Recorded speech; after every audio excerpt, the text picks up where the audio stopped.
Once again thank you very much to each and everyone. Perform कर रहे हैं तो अप्रिसिएशन भी होना चाहिए।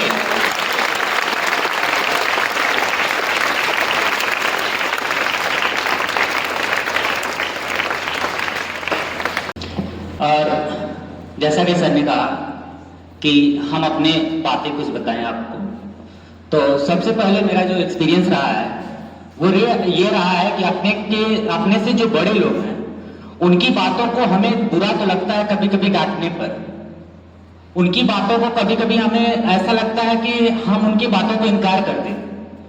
लेकिन मेरे जो संघर्ष की लाइफ जो स्टार्ट हुई थी उस समय मेरे बड़े भैया हुआ करते थे जो मुझे डांटा करते थे, और कभी कभी मैं गुस्सा होकर निकल भी जाता था, वहां से क्लास से चला भी जाता था। लेकिन मैं जब गुस्सा शांत होता था फिर उनके पास चला आता था। तो वहां पर मेरे संघर्ष स्टार्ट हुए थे। और जब मैं घर से निकला और यहाँ पढ़ाने के लिए जब आ रहा था तो मेरे दिल में एक बात आ रही थी कि अब मुझे डांटने वाला कौन होगा।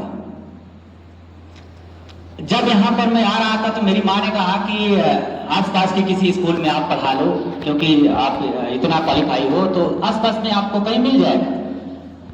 तो मैंने कहा नहीं, मेरे एक मित्र हैं वहां पर मुझे बुलाए हैं, मैं वहां जाना चाहता हूं। तो वहां पर मुझे एक चीज का डर लग रहा था कि कहीं मुझे कोई डांटने वाला मिलेगा या नहीं मिलेगा, मुझे सही रास्ते पर ले जाने वाला कोई मिलेगा नहीं मिलेगा। तो इन सब डर से मैं वहां से चला तो आ रहा था, लेकिन दिल में अजीब सी फीलिंग हो रही थी जिसको मैं शायद एक्सप्लेन न कर सकूं।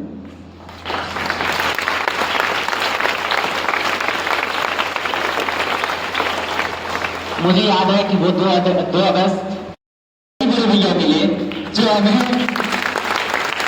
गलत रास्ते पर जाने से हर कदम से रोकते हैं कि गलत रास्ते पर न जाए, आप अच्छे से प्रयास करें।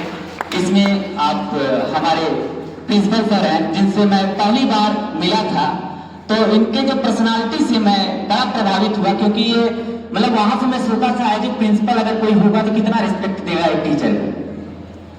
लेकिन जब इनसे पहली बार मैं मिला और इनसे बात किया और शाम तक जाते जाते इनके पर्सनालिटी से मैं इतना प्रभावित हुआ, तो मुझे तब वहां पर एक एहसास हुआ कि एक बड़े भैया तो छूटे हैं, शायद दूसरा बड़ा भैया मिल गया यहाँ में।